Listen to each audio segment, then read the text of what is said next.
오늘은 예수님께서 이 땅에 오신 것을 기념하는 날입니다. 여러분, 예수님께서 언제 이 땅에 오신지 아세요? 예수님이 사실 이 땅에 언제 오셨는지 정확한 날짜는 모릅니다. 하지만 이렇게 우리가 한 날을 정해서 예수님의 오심을 기억하고 감사하는 것은 우리에게 의미가 있고 유익한 일입니다. 우리가 함께 드리는 이 예배를 통해서 특별히 아버지 하나님의 마음을 깨닫는 그 귀한 은혜가 저희들 가운데 있기를 축복합니다. 오늘 말씀은 특별히 예수님의 그 나심을 예고하는 장면입니다. 26절을 보겠습니다. 여섯째 달에 천사 가브리엘이 하나님의 보내심을 받아 갈릴리 나사렛이란 동네에 가서 라고 말하고 있습니다. 자, 여섯째 달에라고 얘기하고 있는데요. 세 번역을 보면 그 뒤로 6달이 되었을 때라고 말하고 있습니다. 자, 그러니까 무언가 지금 사건이 일어나고 있는데 이 사건이 앞서 일어난 사건과 연속석상에 있다라는 겁니다. 1장 5절 이하를 보면요, 하나님 앞에 굉장히 의롭게 살아가는, 경건하게 살아가는 부부가 나오는데 제사장 사가랴와 아내 엘리사벳이 나옵니다. 그런데 이들이 나이가 많았지만 아이가 없었습니다. 천사가 그들에게 찾아와서요, 주님의 길을 예비하는 아들을 가지게 될 것이다 라고 예언하는데요, 그 아들이 누굽니까? 세례 요한이죠. 그리고 이 소식을 전한 천사는 누구입니까? 19절을 보면요, 나는 하나님 앞에 서 있는 가브리엘이라 라고 얘기하고 있습니다. 즉 사가랴가 하나님의 능력으로 세례 요한을 임신한 6개월 후에 갈릴리 나사렛에 다시 가브리엘 천사가 왔다라는 거예요. 지금 놀라운 사건이 또 일어난다는 것을 우리가 암시하고 있죠. 자, 그리고요, 또 지명을 보면요, 나사렛이라는 동네 이렇게 얘기하면 되는데 뭐라고 얘기하냐면 갈릴리 나사렛 이렇게 얘기하고 있습니다. 그 이유가 있습니다. 나사렛은 구약에서 단 한 번도 거론되지 않았던 지명입니다. 그리고 당시 사면이 그 산으로 둘러싸여져 있어서 사람들이 거의 알지 못하는 곳입니다. 여러분, 퀴즈 한번 내볼까요? 세피라는 곳 혹시 아십니까? 동네 이름 세피 아닙니까? 지금은 금서면으로 되어 있습니다. 혹시 아십니까? 잘 모르겠죠. 세피, 산청 금서면 하면 아시겠습니까? 예, 이런 지명이었다는 겁니다. 그러니까 지금 성경이 뭘 강조하고 있냐면 아무도 관심 없는, 중요하지 않는 이곳에 하나님의 말씀을 들고 가브리엘 천사가 왔다. 아주 중요한 사건이 아무도 알지 못하는 그런 변두리 지역에 일어났다. 이것을 우리 가운데 지금 강조하고 있는 겁니다. 자, 한번 볼까요? 27절 읽겠습니다. 시작. 다윗의 자손 요셉이라 하는 사람과 약속한 처녀에게 이르니 그 처녀의 이름은 마리아라. 자, 한 부부를 소개합니다. 다윗의 자손 요셉과 처녀 마리아를 소개하는데 이 둘이 약혼한 사이다라는 것을 강조합니다. 이런 단어를 썼다라는 것은 의미가 있기 때문에 그렇습니다. 유대 관습은요, 저희와 달리 2번을 결혼합니다. 처음에는 와서 서로 이제 포도주를 마시면서 약혼을 하게 되어집니다.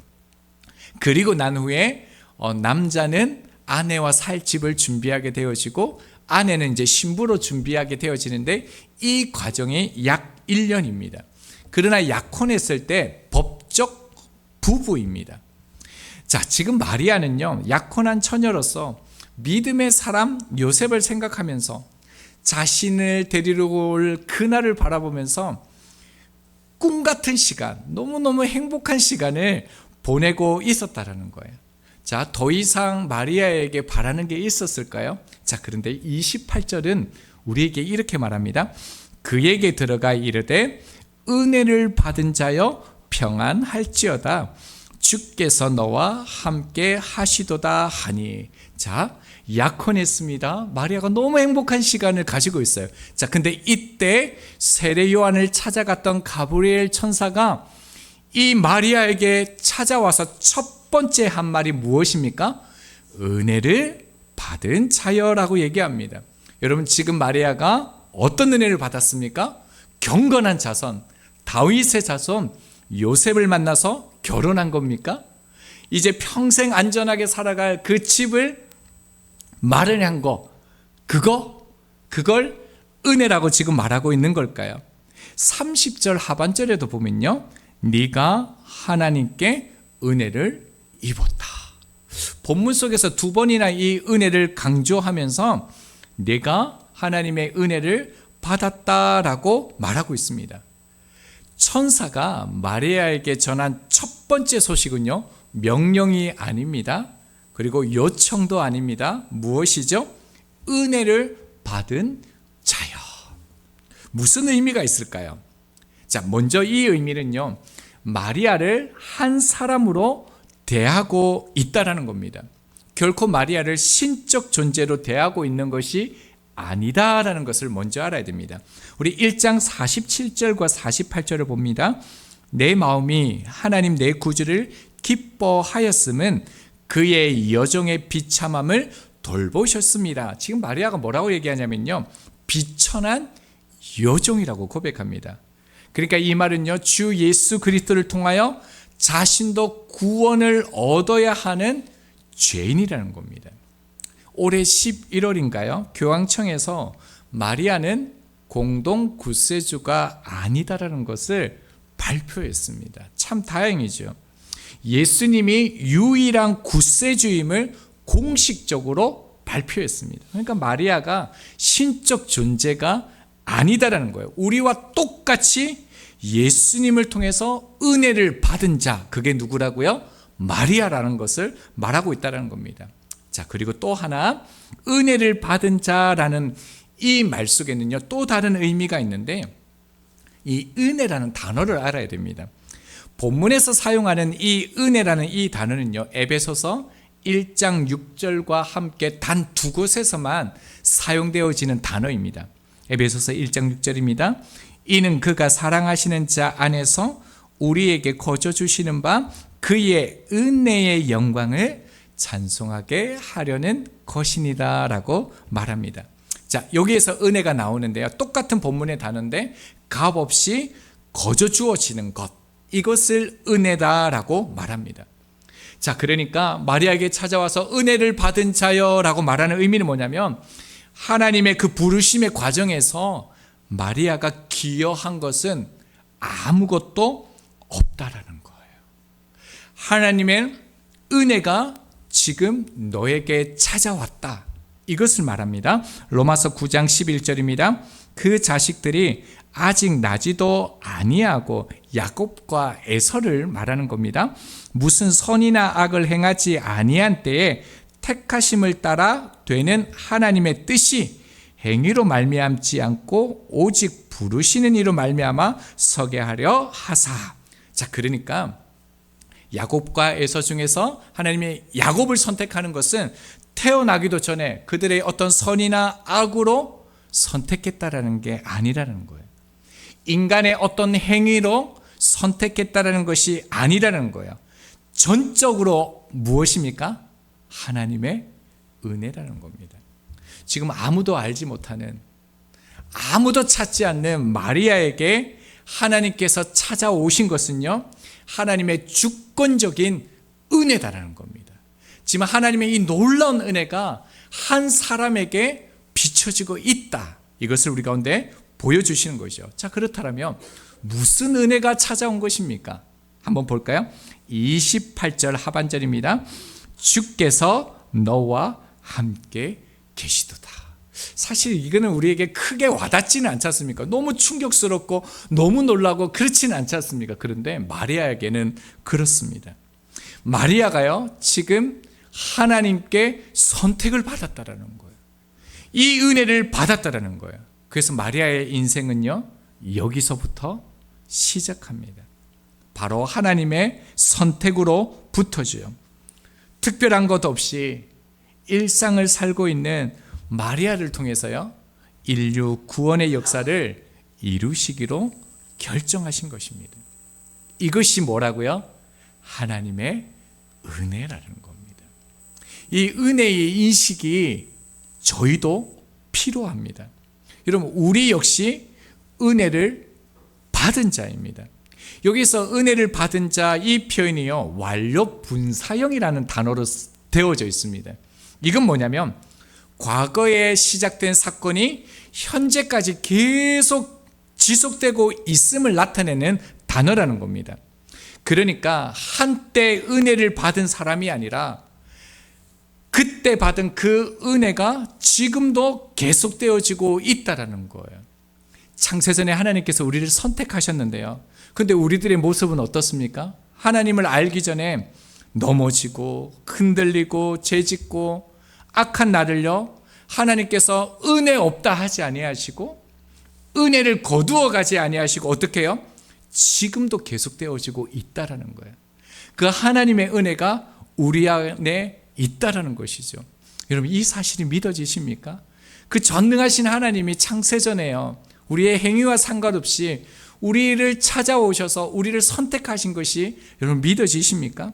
마리아도요, 이 사실을 듣고 이 천사의 말을 듣고 그 뜻이 무엇일까 생각합니다. 믿어지지 않는 거죠. 한번 볼까요? 29절입니다. 천사가 그 말을 듣고 놀라 이런 인사가 어찌함인가 생각하매. 이런 마리아가 이 말을 들었어요. 근데 너무 놀란 거예요. 어떻게 이런 일이 일어날 수 있냐라고 지금 말하는 겁니다. 여러분, 마리아는 의로운 사람이었어요. 그래서 그 조상들에게 행해 주셨던 그 하나님의 국률과 그 구원의 역사를 바라보면서 메시아를 보내주시기를 그 꿈꾸며 기도했던 여인이 이 마리아입니다. 자, 그러나요, 이 놀라운 역사를 자기를 통해 그 큰일을 이루실 것이라는 것을 믿었을까요? 그렇지는 않았을 겁니다. 상상조차 하지 못했을 것입니다.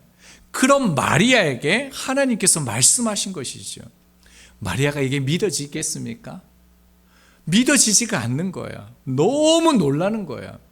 받아들일 수가 없는 거예요. 그래서 30절에 천사가 다시 말하죠. 우리 같이 한번 읽겠습니다. 시작. 천사가 이르되 마리아여 무서워하지 말라. 네가 하나님께 은혜를 입었느리라. 무서워하지 말라는 거예요. 걱정하지 말라는 거예요. 두려워하지 말라는 거예요. 하나님의 은혜를 입었다라고 말하고 있다라는 거예요. 여기 입었다라는 이 단어도 참 흥미로운 단어인데요, 이미 주어진 은혜가 발견되어서 드러났다라는 거예요. 창세전에 선택했던 그 하나님의 놀라운 계획, 그 하나님의 사랑, 그것이 이제 네 가운데 드러났다라는 거예요. 네가 발견했다라는 거예요. 그래서 뭐라고 말씀합니까? 우리 31절입니다. 보라, 내가 잉태하여 아들을 낳으리니 그 이름을 예수라 하라. 이 놀라운 소식이 전해집니다. 마리아가 잉태하여서 아기를 낳는데 이름을 예수라고 짓도록 하였죠. 예수라는 뜻 아십니까?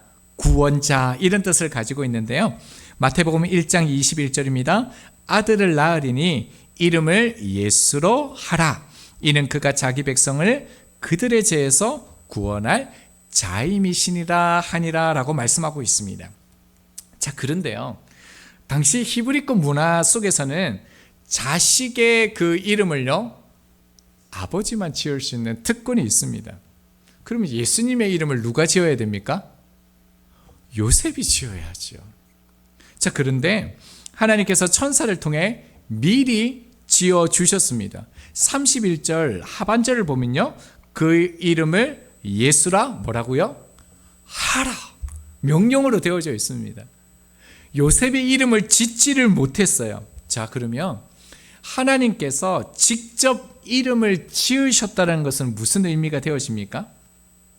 예수의 참 아버지가 누구라는 겁니까? 요셉이 아니라는 거예요. 하나님 아버지라는 뜻입니다. 그래서 예수님의 이름 안에는 예수님께서 우리에게 내려오신 하나님이시다라는 그 의미가 담겨져 있습니다. 여러분, 이런 놀라운 은혜가 우리 가운데, 이 땅 가운데 주어진 것이죠. 자, 그런데 어떻습니까? 지금 성탄절 모든 사람들이 아기 예수님이 이 땅에 오신 것을 압니다. 성탄절이 무엇인지 압니다. 여러분, 예배를 드리는 것보다 예배를 드리지 않는 것이 오히려 정상적인 것처럼 보이는 시대를 저희가 살아가고 있습니다. 오히려 예배를 드리면 그것이 이상하게 보이는 그 시대 속에 있죠. 그리고요, 갈수록 하나님을 없다라고 할 것입니다. 하나님은 죽었다라고 말할 것입니다. 그리고요, 하나님이 계시더라도 하나님은 내 삶에 개입하지 않으신다라고 여길 것입니다. 그래서 하나님이라는 신은 있지만 내 삶, 내 현실은 내가 책임지고요. 하나님은 그냥 하나님이다, 이렇게 바라보는 것이죠. 정말 그럴까요? 출애굽기 3장 14절에요. 하나님이 모세에게 이르시되 나는 스스로 있는 자이니라 라고 얘기하고 있습니다. 이스라엘 백성들을 모세에게 출애굽시키라 할 때 하나님의 자신의 이름을 이제 처음으로 소개해 주시는데요. 나는 스스로 있는 자, 이렇게 소개를 하셨습니다. 여러분, 이 뜻이 뭐겠습니까? 나는 스스로 있는 자? 무슨 의미입니까? 사실 이 표현의 번역이 굉장히 어렵습니다. 히브리어 동사 원형은요, 이 존재를 뜻하는 게 아니라 동작 행위 개념을 가지고 있습니다. 그래서 이게 무슨 말이냐면 단순히 이름을 나타내는 것이 아니라 이 안에는 그 존재가 어떤 의미, 어떤 활동을 하고 있느냐를 담고 있다는 겁니다. 그래서 이 말씀을 번역을 하면요, 직역을 하면 이런 뜻이 됩니다. 하나님께서 모세에게 말씀하시는 것은 뭐냐면 아브라함과 맺은 언약, 그리고요 이삭과 맺은 언약, 그리고 야곱과 맺은 언약을 위해서 지금도 일하고 있는 하나님이다. 과거에 머물러 있는 신이 아니라 지금도 역사하는 하나님, 그리고 너의 인생을 역사하는 하나님이 너를 보냈다. 이렇게 지금 그 이스라엘 백성들에게 말하라고 하신 것이죠. 여러분, 그리고요, 하나님이 우리 가운데 오신 분이 예수 그리스도이십니다. 그래서 여러분, 예수님을 믿는다라는 것은 무슨 의미가 있냐면 예수님께서 내 안에 오셔서 내 삶에 개입하시는 하나님이시다, 이것을 인정하는 고백입니다. 그래서 29절에 보면요, 처녀가 그 말을 듣고 놀라. 이 놀라가 중요합니다. 신약 성경에서 유일하게 이 본문에서만 사용되어진 단어가 있는데요, 이 단어의 뜻이 뭐냐면 완전히 휘어지는, 내면이 뒤집혀지고 질서가 무너져서 깊은 혼돈에 있는 상태. 그러니까 지금 하나님의 말씀이 내 안에 찾아왔을 때 마리아가 견딜 수가 없는 거예요. 혼돈이 되는 거예요. 주체가 안 되는 거예요. 그런데 여러분, 이 상황을 생각해 보면요, 너무 당연한 거 아닙니까? 하나님의 말씀이 왔을 때 이 마리아의 반응은요, 너무 당연한 것입니다. 왜요? 하나님이 마리아의 삶으로 들어왔기 때문에 그렇습니다. 여러분, 하나님이 우리 안에 들어오시면요, 그동안 붙들고 살아왔던 기준들이 그대로 유지될 수가 없습니다. 여러분, 삶을 바라보던 가치관, 안정이라고 여겨졌던 질서, 당연하다고 믿어왔던 인생의 방향이요, 완전히 흔들리게 되어집니다. 여러분도 그런 경험 없으십니까?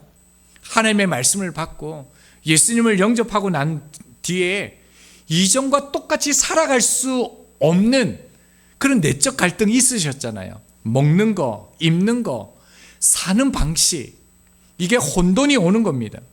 그래서 신앙생활을 하면서 오히려 더 많은 질문과 갈등, 선택의 순간들이 찾아오는 경험을 하는 것이죠.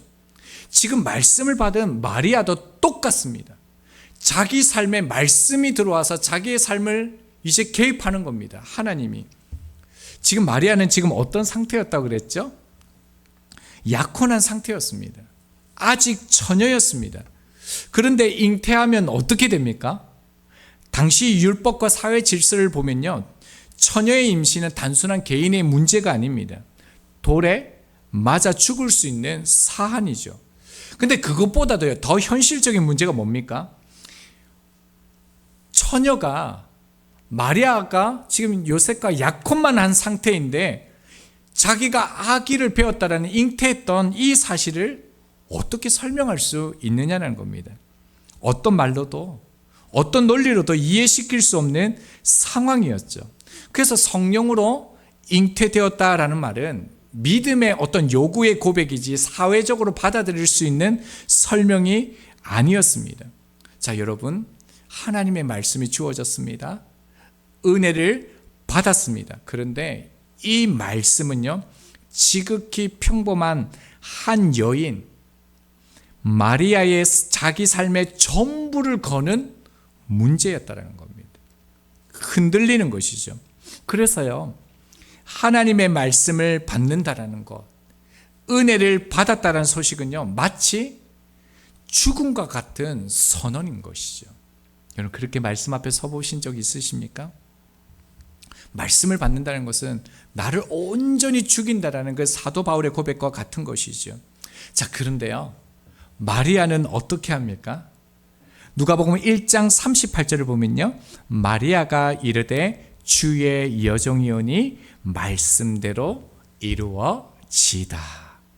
여러분, 마리아는 자기 인생에 지금 자기 삶의 죽음과 같은 그 말씀을요, 자기에게 이루어지기를 구합니다. 자, 그리고 이것은 감정이 정리된 이후에 나온 말이 아니라요, 상황이 안전해졌기 때문에 선택한 순종도 아니다라는 겁니다. 대단하죠?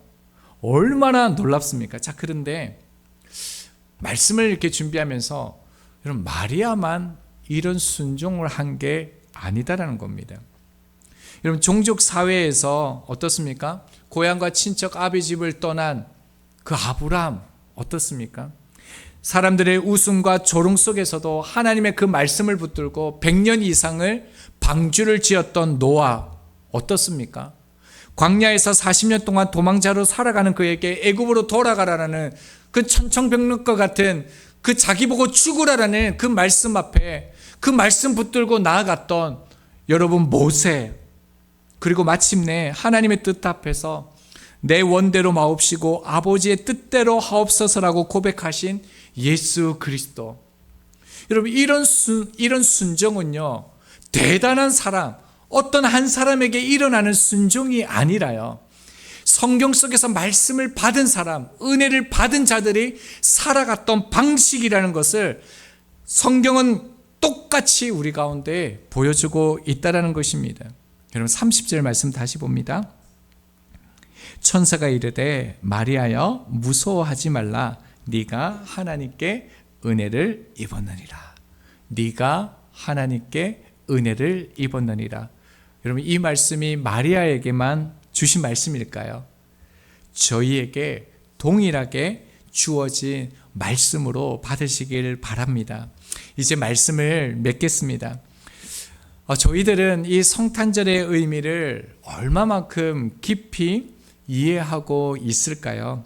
요한복음 1장 14절입니다. 말씀이 육신이 되어 우리 가운데 거하심에 우리가 그의 영광을 보니 아버지의 독생자의 영광이요 은혜와 진리가 충만하더라 라고 말합니다. 여러분, 하나님의 영광하면 어떤 생각이 드세요? 막 능력, 권능, 임재, 기적, 이런 것들을 많이 우리가 떠오르게 되어지는데요, 요한복음 1장 14절은요 우리가 그의 영광을 본대요. 근데 그 영광이 뭐냐면 아버지의 독생자의 영광이라는 거예요. 여러분, 하나님의 영광을 본다라는 것은요, 죄로 깨어진 인간을 외면하지 않으시고 아들을 보내실 수밖에 없었던 하나님의 고통스러운 슬픔을 보는 것입니다. 그래서 하나님의 영광을 본다라는 것은요, 하나님의 슬픔을 보는 것입니다. 성탄절에 우리가 반드시 기억해야 될 것은 주님이 오셨다라는 것이 아닙니다. 하나님이신 주님이 인간이 되셨다라는 겁니다. 그 이유는 인간들을 지옥 안 보내시려고 오신 날이죠. 이 성탄절에 저희들이 그 하나님의 마음, 주님의 마음, 우리를 향한 뜻을 아는 것이 중요합니다. 주님의 인생이 어떻습니까? 구유에서 시작해서 십자가로 끝이 나는 끝없이 낮아지는 그런 삶이었습니다. 그래서 성경을 자세히 보면요, 예수님이 찾아갔던 사람은요, 다 죄인만 찾아갔습니다. 천대받고 무시당하고 창기와 세리들, 병든 자들, 귀신 들린 자들, 누구도 거들떠보지 않는 그런 자들에게만 주님이 찾아가셨다라는 거예요. 여러분, 마리아가 하나님을 찾아간 것이 아니라 하나님이신 그 예수 그리스도께서 죄인인 마리아를 찾아오셨다라는 거예요. 그래서 죄인인 나를 찾아오신 것입니다. 오늘도 하나님이 누구를 찾으실까요? 죄인을 찾아가십니다. 죄인을 찾아가시기 위해 이 낮아지심에 저희들을 초청하십니다. 올 4월에 있었던 그 사건인데, 최근에 다시 이슈가 된 사건을 소개해 드리면서 우리가 함께 이제 찬양하고 기도하고 싶은데요. 늦은 밤 서울의 한 도로를 달리는 택시 안에 근심과 걱정 한가득을 가지고 용기를 내어서 손님과 대화하는 그 택시 기사분의 그 대화가 참 감동이 되었는데요. 그 손님과 기사분의 대화를 제가 있는 그대로 읽어 드리겠습니다. 손님, 네? 오늘은 제가 요금 안 받고 댁까지 모셔 드릴게요. 집으로 가세요. 네? 무슨 말씀이신지? 마포대교 가신다고 하지 않으셨나요? 마포대교요? 자, 이 말을 듣는 손님은 금시초문이라는 이런 반응을 하게 되어집니다. 자, 그리고 난 후에 이거 주소를 잘못 찍었나 봐요. 제가 근처에 술집으로 한다는 게 잘못 찍혔네요. 목적지가 잘못 찍혀져 있다는 것을 알게 된 두 사람이 웃게 되어집니다. 자, 그리고 난 다음에요, 기사분이 이렇게 말합니다. 저한테는 목적지가 마포대교라고 해서 혹시나 하고요. 아니요. 그런 생각 안 했습니다. 기사분이 다시 이렇게 얘기합니다. 아이고, 정말 다행입니다. 나는 운전하면서 계속 걱정했습니다. 아이고, 다행입니다. 예, 이 대화의 내용의 끝입니다. 여러분, 감동되시죠? 여러분, 한 사람을 정말 가치 있게 여기고 그 삶에 들어가 그 사람의 마음을 함께하고 뭔가 책임지어 주시는 이 기사분의 그 삶이 저에게도 참 감동이 되었고 은혜가 되었습니다. 저희도 오늘 성탄절로 주님이 이 땅에 오셔서 우리와 같은 죄인의 인간의 몸으로 오셨는데요, 그 아버지의 마음을 알아 우리의 모든 삶이 주님과 같은 삶 되기를 소망합니다. 그래서 이 고백으로 주님께 우리의 선물을 드리는 성탄절이 되시기를 축복합니다. 우리 주님 주신 말씀, 우리 28절 한 절 말씀 우리 같이 읽고 우리 찬양하고 기도하겠습니다. 28절 읽겠습니다.